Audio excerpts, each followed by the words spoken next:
नमस्कार, बहुत बहुत स्वागत आप सभी का 100 शहर 100 खबर में। मैं रविंद्र सिंह आपके साथ।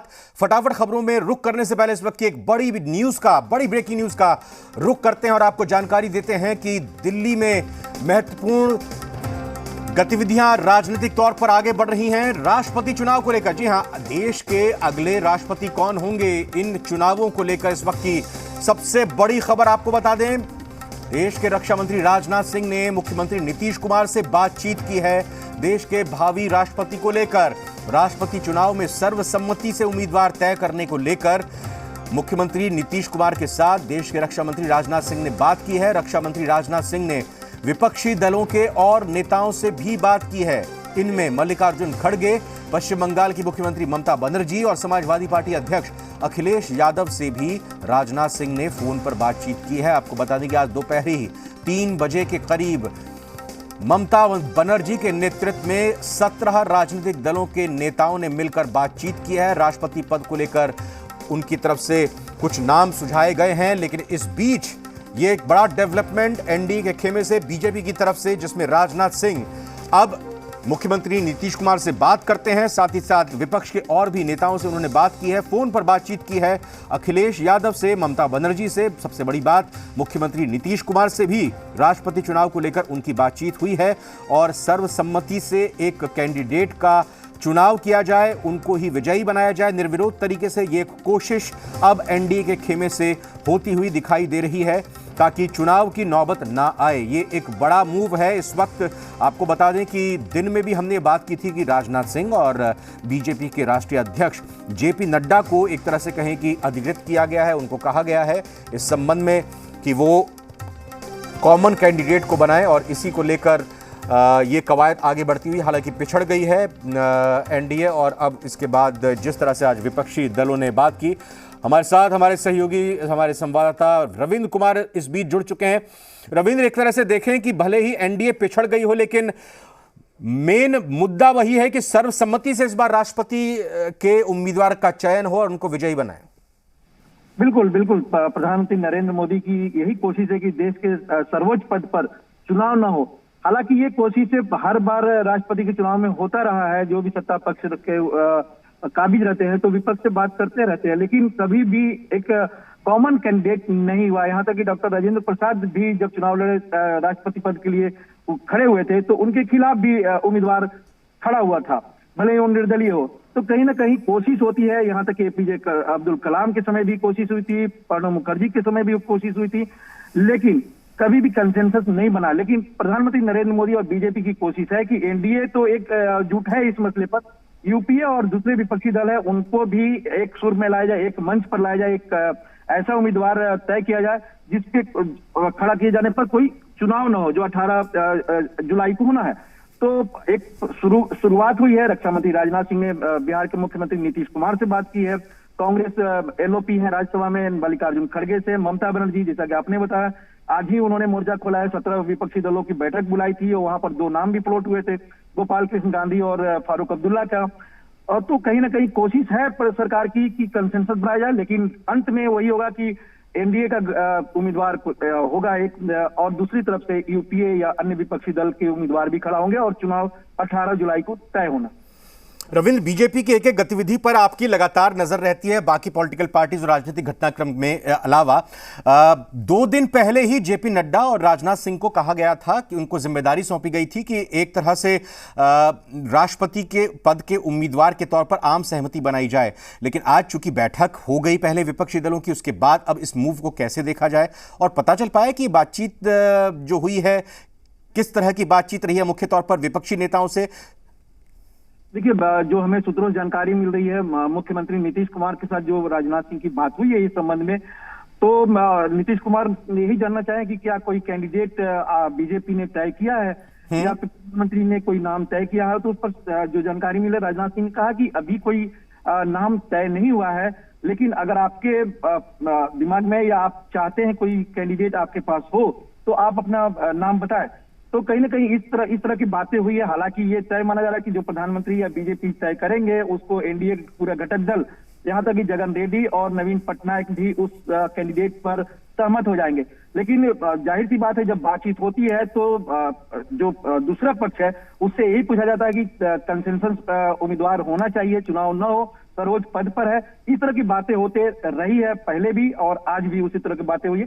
लेकिन ये तय मान के चलिए रविंद्र, जो हम आपका भी अनुभव हम लोग का भी देख रहे हैं कि कंसेंसस न के बराबर होगा, नहीं होगा। चुनाव होंगे 18 जुलाई को और 21 जुलाई को ही उसके नतीजे आएंगे। एक महत्वपूर्ण पहलू यह भी है रविंद्र, जिसको हम नजरअंदाज नहीं कर सकते। राजनाथ सिंह ने जिन विपक्षी नेताओं से बात की है, उन पर यह भरोसा नहीं जताया जा सकता कि वो एनडीए का साथ देंगे या नहीं देंगे। इसमें केसीआर का नाम शामिल नहीं है, वो आज बैठक में भी नहीं थे। इसमें वाईएसआर कांग्रेस के जगनमोहन रेड्डी का नाम शामिल नहीं है। इसमें बीजू जनता दल की तरफ से किसी का नाम शामिल नहीं है। इसमें एआईएडीएम की तरफ से किसी का नाम शामिल नहीं है, जिनसे उन्होंने बात अभी नहीं की है, शुरुआत में नहीं की। हाँ, आगे चलकर जरूर बात करेंगे। बिल्कुल, जो हमें जानकारी मिल रही है कि राजनाथ सिंह और जेपी नड्डा सभी विपक्षी दलों और एनडीए घटक दल की जो महत्वपूर्ण नेता है सबसे ये बातचीत की जाएगी और जरूरत पड़ी तो मुलाकात भी की जाएगी। संभावना है कि शरद पवार और सोनिया गांधी, हालांकि वो अभी हॉस्पिटल में है, बाहर आएंगी तो उनसे मुलाकात जेपी नड्डा और राजनाथ सिंह कर सकते हैं। तो बड़े नेताओं से सीधे जाकर उनसे मुलाकात करेंगे दोनों, और बाकी जो नेता है, जो क्षेत्रीय दल के नेता हैं, उनसे फोन पर बातचीत की जाएगी। और जाहिर सी बात है, जगनमोहन रेड्डी, जैसा कि पहले भी हमने बोला, और नवीन पटनायक, इन दोनों का सपोर्ट बीजेपी और एनडीए के उम्मीदवार को रहेगा। इसलिए माना जा रहा है कि ममता बनर्जी ने इन दोनों को आज बैठक में बुलाई भी नहीं थी, उनको आमंत्रण भी नहीं दिया गया था। हो सकता है कि विपक्ष की तरफ से एक ऐसा उम्मीदवार खड़ा किया जाए जो विपक्षी नेताओं की ये धारणा बने कि जिसके कारण से जगनमोहन रेड्डी और नवीन पटनायक, यहाँ तक कि नीतीश कुमार भी उनके पाले में आ जाए। मैं बिल्कुल यही बात आपसे जानना और समझना चाह रहा था, क्योंकि आपने जैसे पहले कह दिया और हालात भी ऐसे नहीं लग रहे कि कॉमन कंसेंसस बन जाए, सर्वसम्मति से मोहर लग जाए किसी उम्मीदवार पर। चर्चाएं लगातार ये आ रही हैं कि बीजेपी की तरफ से, एनडीए की तरफ से हो सकता है साउथ से किसी को इस बार राष्ट्रपति पद का उम्मीदवार बनाया जाए, हो फिर ये भी बात आ रही है नॉर्थ ईस्ट से किसी को बनाया जाए, फिर आती है कि महिला को बनाया जाए, फिर ये भी बात आ रही है कि शेड्यूल्ड ट्राइब से कोई कैंडिडेट हो। ये भी दांव लगाया जा रहा है कि बीजेपी की तरफ से हो सकता है किसी अल्पसंख्यक को इस बार मौका दे दिया जाए। तो ये सब कैलकुलेशन को लेकर कौन सा वो एलिजिबिलिटी, जिसको हम क्वालिफिकेशन कहते हैं, योग्यताएं कहते हैं, तय की गई हैं 1 2 3 राष्ट्रपति चुनाव को लेकर एनडीए की तरफ से, बीजेपी की तरफ से? देखिए, राष्ट्रपति के लिए जो एलिजिबिलिटी है वो संविधान के अनुसार ही है, और बीजेपी का ये कहना है कि जो उस पर खरा उतरेगा उसको प्रधानमंत्री या एनडीए और बीजेपी अपना उम्मीदवार बनाएगा। लेकिन ये भी सच है, पिछले 8 साल से आपने भी देखा, कुछ वाक्यों को छोड़ दीजिए, जैसे पिछली बार 2017 में वेंकैया नायडू जब उपराष्ट्रपति पद के उम्मीदवार बने थे तो ये कयास लग रहे थे और वो सही हुए थे।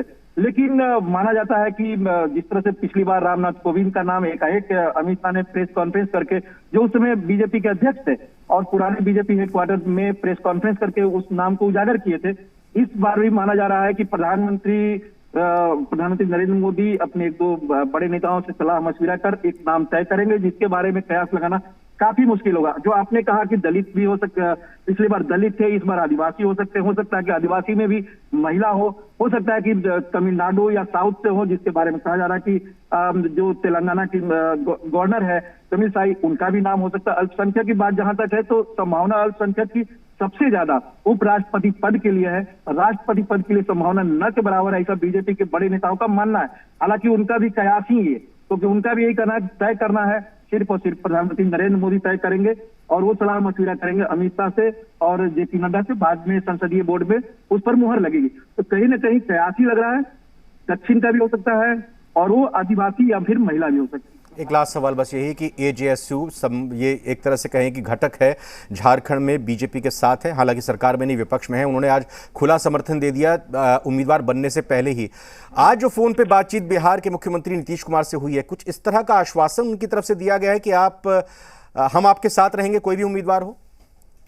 देखिए, आज जदयू के ही, हालांकि जदयू में कहा जाता है, चाहे हर क्षेत्रीय पार्टी में कहा जाता है कि जो सर्वोच्च नेता है तो होता है वही फैसला लेता है। लेकिन आज हमारी केसी त्यागी, जो प्रधान महासचिव भारी भरकम पोस्ट है, बिल्कुल, उनसे मेरी बातचीत हुई तो उन्होंने कहा कि हम तो एनडीए के साथ है, हम ममता के जो बैठक बुलाई उसमें क्यों जाएंगे, और जो बीजेपी तय करेगी उसके साथ हमें। तो जाहिर सी बात है, एक मंशा है, नीतीश कुमार भी उससे बाहर शायद ही जा पाए।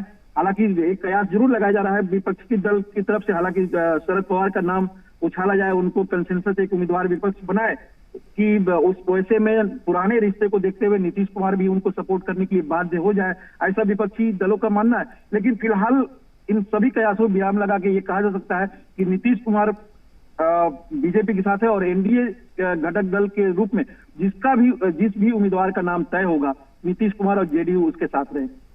बहुत बहुत धन्यवाद, शुक्रिया इस खबर को ब्रेक करने के लिए, इस पर विस्तार से जानकारी देने के लिए। तो बहुत ही महत्वपूर्ण बातें यहां पर हमारे सहयोगी रविंद्र कुमार बताते हुए कि जो आज बैठक हुई विपक्षी नेताओं की, उसके बाद रक्षा मंत्री राजनाथ सिंह ने अलग अलग नेताओं से बात की विपक्ष की, और मुख्य तौर पर मुख्यमंत्री नीतीश कुमार से भी बात की। और यहां तक ये भी कहा गया राजनाथ सिंह की तरफ से कि अगर आपको कोई कैंडिडेट नजर आता है तो आप उनका नाम प्रस्तावित कीजिए। और फिलहाल एक छोटे से ब्रेक का वक्त हुआ है, ब्रेक के बाद तुरंत लौट के आते हैं।